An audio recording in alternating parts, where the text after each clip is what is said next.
नमस्कार, आप देख रहे हैं बोले भारत और यूपी की बात। मनीष के साथ में आपका बहुत स्वागत है। आज बात करते हैं नोएडा की, क्योंकि पिछले 24 से 48 घंटे में नोएडा ही यूपी के विधानसभा चुनाव का बैटल ग्राउंड बना हुआ है और इसको लेकर सीएम योगी आदित्यनाथ ने जो बयान दिया है उससे तो सियासी हलके में और कानाफूसी शुरू हो गई है। मुझे बोला गया था कि नोएडा नहीं जाना है। मैंने कहा क्यों? कहा वहां सीएम नहीं जाते। तो मैंने कहा क्या नोएडा यूपी से बाहर है? कहा नहीं साहब, ये मान्यता है कि सीएम उतर जाएंगे कुर्सी से। तो हमने कहा भी कुर्सी से तो एक दिन कुर्सी को जाना ही है, तो कुर्सी के मोह में हम क्यों पड़े? आखिर सीएम योगी आदित्यनाथ ने चुनाव की दहलीज पर खड़ी पार्टी के नेतृत्वकर्ता के रूप में ये बयान क्यों दिया? उनके इस बयान के बाद से सीएम योगी आदित्यनाथ के विरोधी खेमे में तरह तरह की कानाफूसी चल पड़ी है और सोशल मीडिया पे तरह तरह से इसे विश्लेषित किया जा रहा है। सीएम योगी आदित्यनाथ असल में अखिलेश यादव की नोएडा के दादरी में हुई रैली को लेकर बोल रहे थे। उन्होंने कहा कि नोएडा जाने से पहले के सीएम बहुत भयाक्रांत रहते थे, डर में रहते थे, खौफ में रहते थे और कोई भी नोएडा जाना नहीं चाहता था। जब वो 2017 में सीएम की कुर्सी पर बैठे थे, उसके बाद उन्हें भी ये सलाह दी गई कि उन्हें नोएडा नहीं जाना चाहिए, क्योंकि नोएडा से लौटने के बाद कोई भी सीएम की कुर्सी पे आसीन नहीं रह पाता है। इसका एक लंबा पुराना इतिहास भी उन्हें बताया गया। इसी संदर्भ में सीएम योगी आदित्यनाथ ये कह रहे थे कि वो अंधविश्वास को नहीं मानते, वो सबकी आस्था का सम्मान करते हैं, लेकिन अंधविश्वास को तो कतई नहीं मानते और उन्हें ये बात अंधविश्वास वाली ही लगी। इसीलिए उन्हें जब भी मौका मिला वो नोएडा के दौरे पर गए। और इसमें कोई दो राय नहीं कि नोएडा को लेकर 1989 से जो मिथक चल रहा था वो 2017 के बाद 2022 में टूट पाया, जब सीएम योगी आदित्यनाथ दोबारा यूपी के सीएम पद पर आसीन हुए।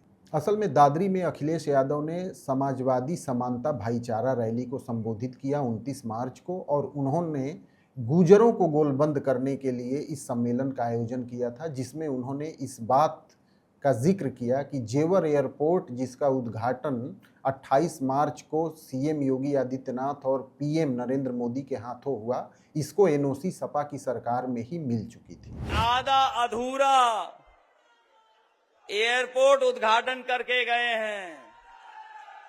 याद रखना, ये शुरुआत बहुत पहले से हुई थी, लेकिन जेवर के एयरपोर्ट को एनओसी दिलाने का काम अगर किसी ने किया था तो वो समाजवादी पार्टी थी। और अखिलेश यादव की इस जनसभा को लेकर ही सीएम योगी आदित्यनाथ ने नोएडा के उस दुष्स्वप्न का जिक्र किया और उसके मिथक का जिक्र किया।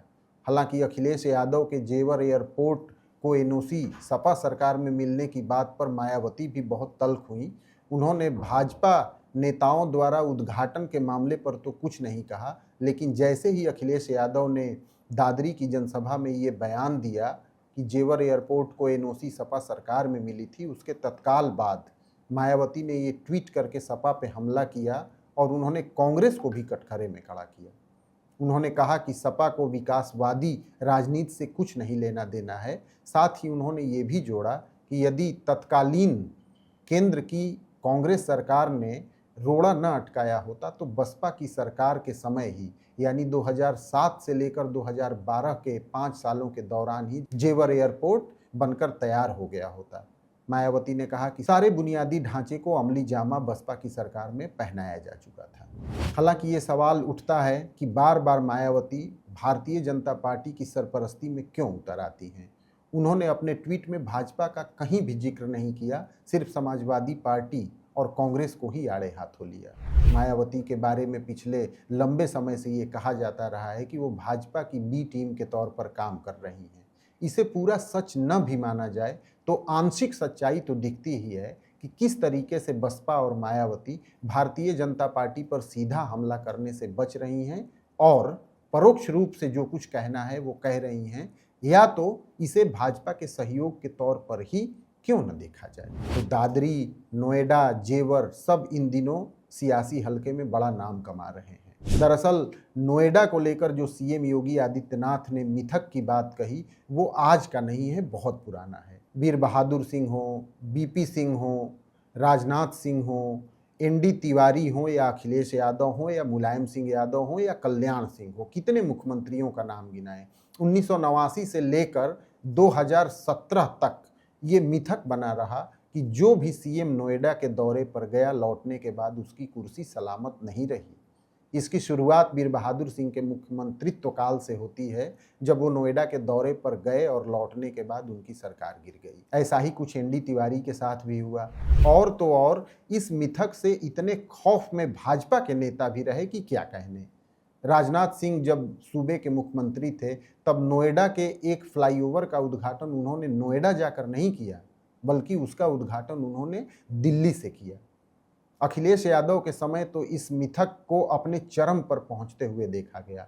अखिलेश यादव अपने 5 साल के चीफ मिनिस्टीरियल पीरियड में एक बार भी नोएडा के दौरे पर नहीं गए। लेकिन 2017 के बाद नोएडा का ये मिथक टूटा और नोएडा के साथ चिपका ये दुर्भाग्य हटा जब सूबे में योगी आदित्यनाथ की सरकार बनी।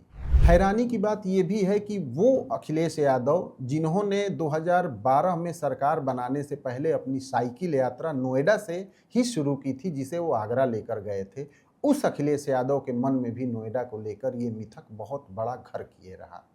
लेकिन योगी आदित्यनाथ ने ऐसे किसी भी मिथक को नहीं माना और इसी का वो जिक्र कर रहे थे कि उन्होंने इस अंधविश्वास पर भरोसा नहीं किया और वो जब भी मौका मिला उन्हें तब वो नोएडा के दौरे पर गए। लेकिन सीएम योगी आदित्यनाथ की कुर्सी वाली बात सबसे ज़्यादा खलबली मचाए हुए है। हमने आपको बताया भी कि किस तरीके से नोएडा के साथ 1989 से लेकर 2017 तक एक दुर्भाग्य चिपका रहा। असल में सीएम योगी आदित्यनाथ नोएडा और उससे जुड़े अंधविश्वास को लेकर ही सिर्फ नहीं बोल रहे थे और उन्होंने सिर्फ यही नहीं कहा कि कुर्सी को तो एक दिन जाना ही है, तो फिर ऐसी चीज़ से मोह ही क्यों, बल्कि उन्होंने ये भी बताया कि पिछले 10, 15, 20 सालों में कोई भी चीफ मिनिस्टर नोएडा जाने से क्यों बचता रहा। अंधविश्वास से इतर उन्होंने एक बहुत बड़ा कारण बताया जिसके बारे में उन्होंने कहा कि इसी वजह से पिछले मुख्यमंत्री नोएडा जाने से बचते रहे। उन्होंने क्या कहा? जब मैं गया तो मैंने देखा क्यों ये लोग बोलते थे, तो पता लगता था, पता लगा वहां 4 लाख मामले बिल्डर और बायर्स के।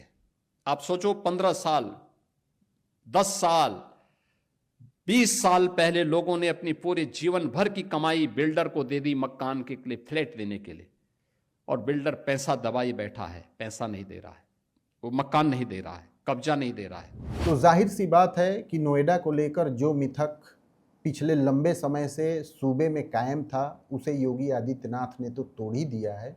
लेकिन सबसे बड़ी बात यह है कि चुनाव सर पे हैं, ऐसे में उन्हीं के नेतृत्व में चुनाव की संभावना भी है। ऐसे में सेनापति के मुंह से ये बात कितनी अच्छी लगती है जो ये कहे कि कुर्सी को तो एक दिन जाना ही है और ऐसी जाने वाली चीज़ से मुंह क्यों करना। उनके इस बयान के तरह तरह के मतलब निकाले जा रहे हैं और ये भी कहा जा रहा है कि उनके इस बयान से कार्यकर्ताओं के हौसले पर क्या फ़र्क पड़ेगा। जाहिर सी बात है कि इससे पहले भी सीएम योगी आदित्यनाथ 1-2 बार ऐसी बातें कह चुके हैं। उन्होंने एक सभा में यूं ही कहा था कि उनके पास तो उनका अपना मठ है। तब भी उनके इस बयान को सत्ता से विरक्ति के रूप में देखा गया था। लेकिन ऐसे बयानों के बाद वो लगातार आगे बढ़ते रहे और यूपी में कमान संभाले हुए हैं। यूपी की बात मनीष के साथ में आज के एपिसोड में बस इतना ही। एक और ताज़ा अंक के साथ आपके सामने उपस्थित होंगे। तब तक के लिए दीजिए इजाज़त। नमस्कार।